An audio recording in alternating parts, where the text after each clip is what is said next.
정묘호라는 1627년 정묘년에 후금의 군대가 약 2달간 조선 땅을 유린하고 약탈한 전쟁이었습니다. 근데 허효연 씨, 이 홍타이지가 조선과 전쟁하겠다고 하는 확실한 결정적인 근거가 뭐예요? 사실 홍타이지가 이게 왕위에 오른 후에 후금에서 굉장히 큰 식량난이 일어났다고 해요. 흉작이 너무 심각해서 서로 잡아먹을 지경이었다고 해요. 또 심지어 명나라와 본격적으로 전쟁을 시작하면서 교역마저도 끊기게 됐거든요. 그것마저도 없어지니까 조선을 이제 공략할 수밖에 없었던 거죠. 아, 그랬구나. 네, 자 그럼 후금의 군대가 조선을 어떻게 공격을 했을까 한번 지도를 보면서 이야기를 해보겠습니다. 후금의 3만 명의 군대는 빠르게 압록강을 넘어서 굉장히 빠른 속도로 의주, 평양, 황주를 거쳐서 황해도, 평산까지 점거를 했어요. 그리고 수많은 약탈을 벌였고 그러면서 식량을 거기 안에서 조달해 나가기 시작합니다. 아, 백성들이 엄청 피해를 입었겠어요. 맞습니다. 이때 포로로 잡힌 조선의 백성들을 있으면 그들의 머리를 밀어버렸다고 해요. 변발로요? 자, 이렇게 하나하나 성들을 격파하면서 아래로 내려가던 중에 후금군에는 또다시 예상치 못한 일이 벌어지는데요. 인조가 후금의 진격 소식을 듣고 재빨리 한양을 버리고 어디로 들어가 버린 거죠? 강화도? 강화도입니다. 근데 강화도로 들어가 버리면 후금에게는 굉장히 어려움이 있어요. 뭐죠? 쉽게 들어갈 수 없는 곳이었습니다. 네. 왜 그럴까요? 배를 타고 가야 되니까요. 맞습니다. 주위를 흐르고 있는 바다가 문제였습니다. 강화도와 육지 사이의 바다는 물살이 워낙 빨라서 접근하기가 쉽지 않았습니다. 게다가 후금의 군대는 말을 타는 기병 중심이잖아요. 그쵸. 수군이 없습니다. 그러면 조선 공격을 이제 그만둘지 아니면 뭐 끝까지 어떻게 방법을 강구해 볼지 선택을 해야겠네요. 맞습니다. 또 명나라가 언제 후금을 또 공격할지 모르는 상황에서 자 여기서 점점 시간을 질질들 끌 수는 없었기 때문에 후금은 여기에서 일단 멈추고 조선의 강화를 요청하기로 해요. 조선 입장에서도 후금이 많은 백성들을 약탈하고 있었기 때문에 전쟁이 무한정 길어지는 걸 원하지 않았겠죠. 이때 후금과 조선은 조약을 맺게 되는데 그 주요 내용을 규현 씨가 한번 읽어주시겠어요? 조선과 후금은 형제의 맹약을 맺는다. 화약 성립 즉시 후금군은 군사를 철수시키고 이후 서로 국경을 침범하지 않는다. 양국은 서로 사신을 교환하며 국경에서 계시를 통해 무역한다. 조선은 매년 정해진 양의 세패를 후금에 바쳐야 한다. 뭐 좀 마음에 안 드는데요. 형제를 하자는 거네요. 형과 아우. 네, 형과 아우 그러면 뭐 우애가 돈독할 것 같아 근데 보이시지만 세금을 내라고 하고 막 그러잖아요. 네, 마리 형제지 패전국인 조선이 후금을 뭐로 모셔야 돼요? 형님 나라로 모셔야 되는 거죠. 게다가 중요한 조항이 있었습니다. 바로 각종 물자를 공짜로 바쳐야 된다는 거였어요. 사실 이게 어마어마하게 됩니다. 자, 이는 조선의 경제를 휘청이게 할 만큼 아주 막대한 양이었다고 해요. 심지어 명나라를 칠 테니까 이제는 수군도 달라, 배를 달라 이런 요구까지 했기 때문에 조선은 이제 명나라와 후금 사이에서 매우 곤란한 상황에 처할 수밖에 진짜 없었던 곤란하다. 거죠. 최영훈 씨 그러면 정묘호란 이후에 형이 된 후금이 조선은 어떻게 돼 있나요? 네, 수시로 조선을 많이 압박하는데요. 거기에 이제 드라마에서도 나왔던 인물인데 제가 연기한 용골대라는 인물이 나옵니다. 용골대가 좀 나쁜 짓 한 거라고 하면은 인삼을 강매를 시켜요. 그래서 인조와 대신들이 인삼을 안 사겠다고 하니까 용골대가 내가 가져온 인삼을 모두 다 불태우겠다 이렇게. 그럼 이제 조선에서 식량과 물자를 얻어낸 홍타이지가 다음은 어디로 향해서 갈까요? 명, 바로 맞습니다. 1627년 아버지 누르하치가 넘지 못했던 산해관? 그 전에 있었던 성 영원성을 공격하기로 해야죠. 네. 누르하치에게 첫 패배를 안겨준 원숭환과 그 강력한 지배자로 떠오르는 새로운 홍타이지의 대결. 여러분 생각하기에 결과가 어땠을 것 같으세요? 영원성 거기 포 있잖아요, 대포. 홍익포 있죠. 홍익포. 예. 어떻게? 이번 이번엔 또 홍타이지가 준비를 이기죠. 잘 했겠죠. 그런데 이번에도 홍타이지가 패배했습니다. 이번에도요? 네. 타이지로 대포를 막았어야죠. 쏘면은 타이지로 탁 튕겨가지고 다시 반동으로.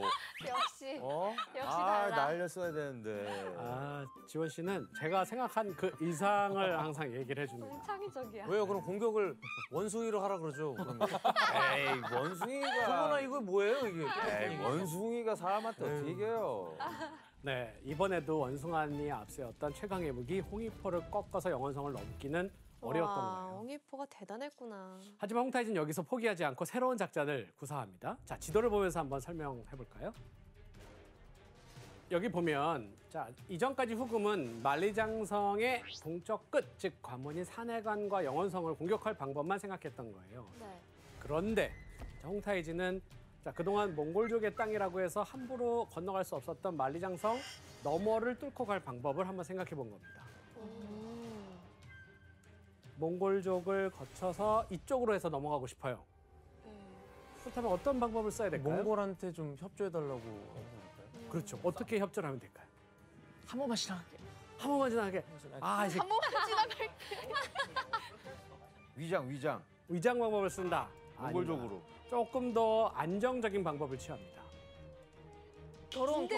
결혼 맞습니다. 와. 네, 몽골 부족도가 결혼을 통해서 손을 잡은 역시. 거죠. 자, 그는 자신뿐 아니라 자식들까지 몽골의 여러 부족과 이렇게 결혼을 시켜 나가게 됩니다. 사실 몽골은 그 이전부터 장성을 넘어서 공격하는 방법을 잘 알고 있었거든요. 거기서 노하우를 얻었구나. 맞습니다. 네. 홍타이즈는 이들을 앞잡이, 길잡이로 세워서 드디어 1629년 만리장성을 넘게 됩니다. 그리고 본토 진출에 성공하면서 수도인 베이징 인근 지역을 포위해서 명나라를 갑자기 공포 분위기로 밀어놨죠. 우와. 자, 그런데 홍타이지의 이 성공은 또다시 좌절되고 말아요. 누구 때문에 이게 좌절됐을까요?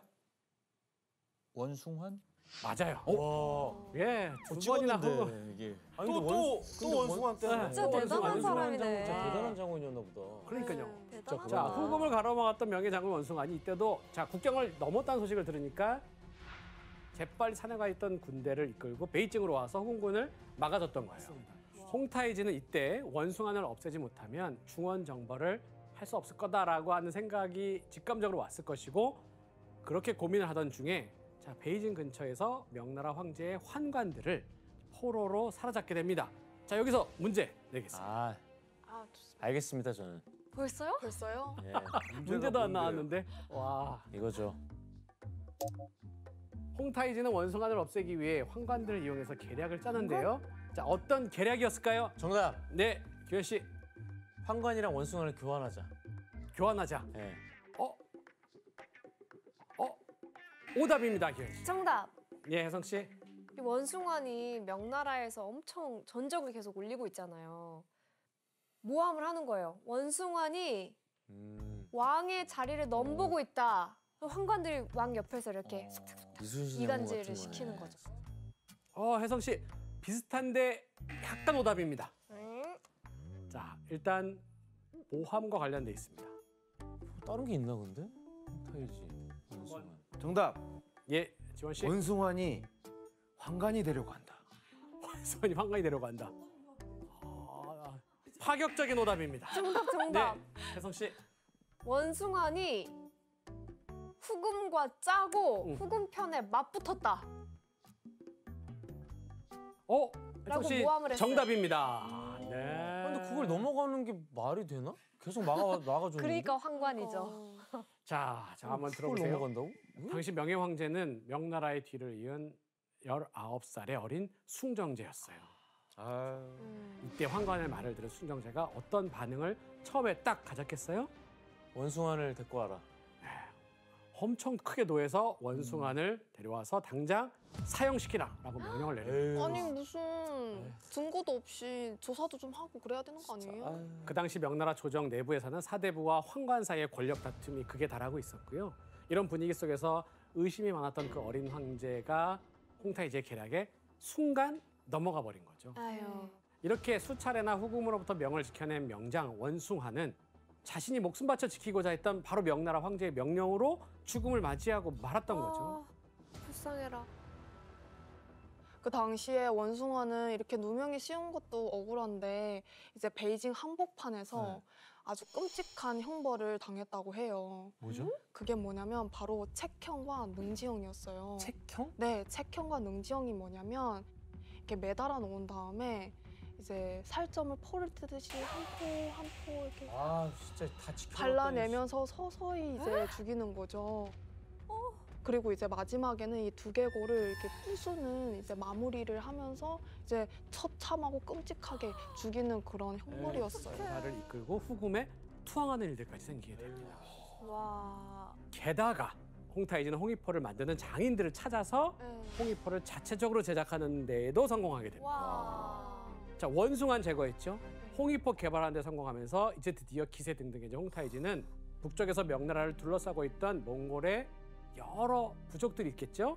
그들까지도 완전히 정복을 해나가기 시작합니다. 그럼 홍타이가 즉위한 지 10년 만에 후금의 영토가 어떻게 달라졌는지 한번 확인해 보겠습니다.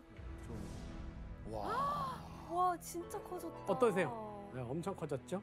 반란군은 또 뭐야? 당시 농민 반란군이 거세게 서북쪽에서부터 일어나고 있었습니다. 바로 명나라가 부과하는 과중한 세금이 막 있었고요. 계속된 흉작, 연이은 기근에 견디다 못한 백성들이 반란이 일어났던 거죠. 자, 모든 상황이 홍타이지에게 유리하게 돌아가는 상황이었습니다.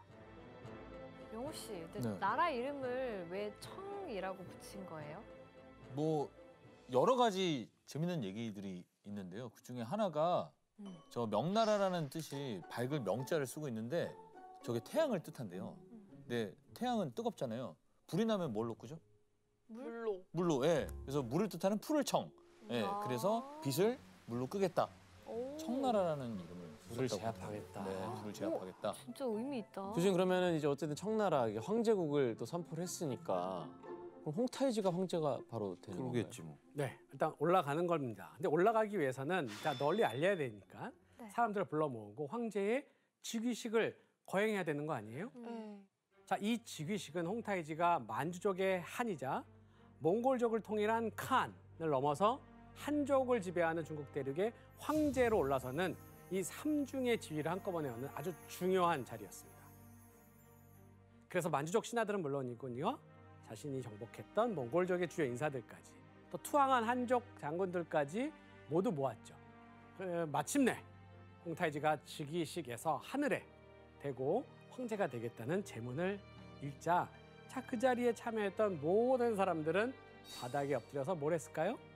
예를 올리면서 네. 황제로 맞이하는 예식을 올리게 됩니다. 절하는 거죠. 근데 그냥 절이 아니겠죠.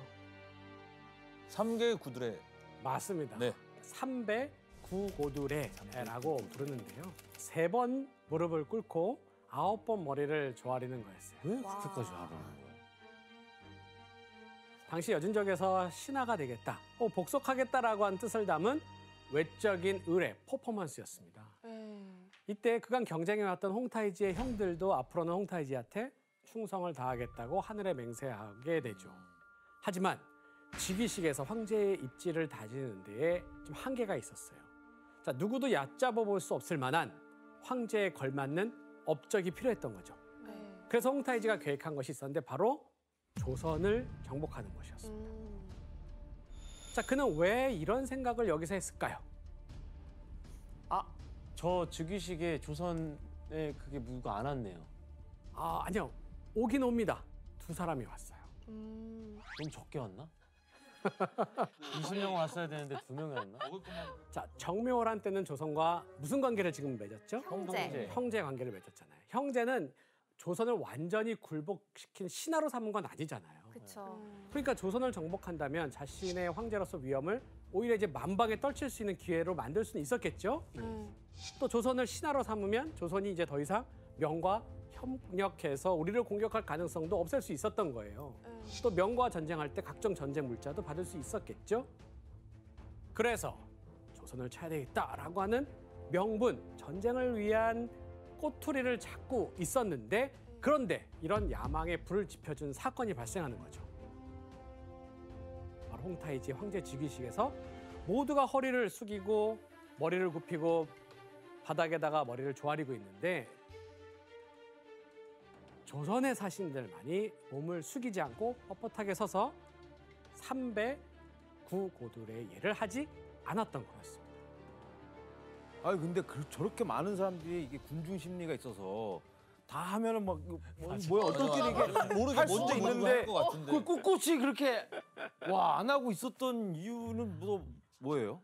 네, 사실 지금의 시각으로 쉽게 이해되지 않을 수도 있습니다. 하지만 이 조선의 사신 2명은 애초에 원래 즉위식 때문에 간 게 아니라 청나라의 사신으로 정기적인 교류를 위해서 가서 수도에 머무르고 있었던 사람이었거든요. 근데 홍타이지가 이들을 강제로 황제 즉위식에 참석을 시킨 거예요. 오해가 있어. 자, 이런 상황에서 갑자기 삼배구 고두례를 하라고 하니까 조선 입장에서는 조선이 지금 청과 무슨 관계예요? 형제. 형제 관계잖아요. 형제 맹약을 맺었지. 형님인데 신하가 되겠다고 했던 건 아니잖아요. 때문에 그냥 꼿꼿하게 서 있었던 거죠. 그러나 어쨌든 홍타이제 신하들이 이 당시에 정말 두들겨 팼다고 합니다. 그러즘에도 불구하고 몸이 상하는데도 불구하고 난 절대로 숙일 수 없다. 허리를 숙일 수 없다고 거부했다고 해요. 아유, 가만히 이거 했으면 괜찮았을 텐데. 근데 그때 그렇게 했다고 한들 또 꼬투리를 잡아서 또 조선을 치려고 했을 것 같아. 맞습니다. 또 다른 하나의 설은 네. 그때 조선이 만약 그 신하가 거기서 절을 했으면 그 사람은 조선에 와서 어떻게 됐을까요? 그렇지, 그것도 그렇네. 아, 처형당했겠죠, 조선에서. 자, 게다가 이미 홍타이지는 조선을 침략할 또 다른 명분도 가지고 있었어요. 바로 조선의 왕 인조가 조선의 관리들한테 돌린 문서가 있었거든요. 근데 그 문서가 하필이면 그 전에 왔던 청나라 장수인 누구냐면 용골대. 바로 당신에게 빼앗겨서 네. 오. 문서로 트집이 잡힌 거예요. 자, 제가 대체 훔쳤군요. 뭐라고 쓰여 있었을까? 문서가 뭐라고 썼는데? 규현 씨가 한번 그 용골대에게 빼앗긴 문서를 읽어주시기 바랍니다. 정묘호란 때는 부득이 임시로 화친을 허락했다. 하지만 오랑캐의 욕구는 날로 커져 공갈이 날로 심해지고 있다.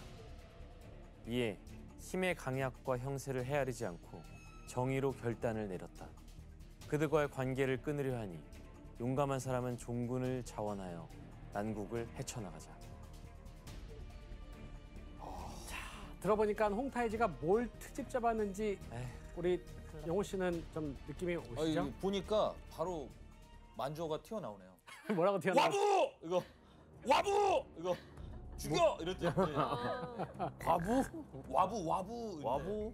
이건 조선이 후금과의 관계를 완전히 끊겠다라고 하는 뜻이 담겨 있는 문서라는 의미에서 싸우겠다는 거죠. 절화교서, 화의를 끊는다라고 하는 교서라고 알려져 근데 있습니다. 그만큼 세금을 뭐 엄청 그쵸. 달라고 했을 것 세패를 같아. 엄청 뜯어갔으니까. 자, 청나라는 이 문서를 내세워서 조선이 먼저 형제 맹약을 깼다라고 하면서 전쟁의 명분으로 삼았던 거예요. 즉 전쟁이 모두 조선과 인조 때문에 일어난 것이다라고 하는 명분으로 탓을 돌리고 있는 거죠.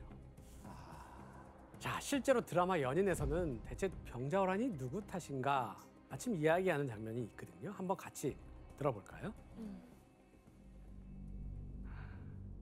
한켠에선 전하께서 오랑캐의 비위를 맞추지 못해 침략을 당했다 욕하고, 다른 쪽에선 오랑캐의 비위를 맞추느라 허리를 굽혔다 손가락질한다. 대관절, 어찌해야 저들이 전하를 능멸하는 것을 그만두겠는가? 어찌해야? 그런데 저하께서는 왜 이리 화가 나신 것이옵니까? 혹 저야말로 적을 막아내지 못한 전하를 무능하다 여기시옵니까? 자! 아니옵니다, 저하. 저들은 명과의 결전이 다가올수록 후방의 조선을 견제하고 조선의 식량과 병사를 얻길 원했으니 이를 위해서라면 어떤 핑계를 대서라도 조선을 침략했을 것이옵니다. 조선의 임금과 조정이 무능하고 나약해서 전쟁이 일어났단 말들은 그저 전쟁의 책임을 조선에 떠넘기려는 저들의 술책일 뿐이옵니다. 그러니까 사실은 지금 최근의 연구 성과를 굉장히 많이 반영을 하고 있는 부분이에요. 이게 한국의, 그러니까 조선의 왕과 우리가 준비를 너무 잘 못해서 전쟁을 자초했다라고 하는 게 더 많았었는데, 그런 것도 물론 있지만 지금 청의 홍타이지가 갖고 있는 폭력성, 제국성, 침략성이 원래 있었기 때문에 어떻게든지 명분을 찾으려고 했던 거잖아요. 울고 싶은데 뺨을 딱 때려주는 약간 이제 그런 격이 됐던 거죠.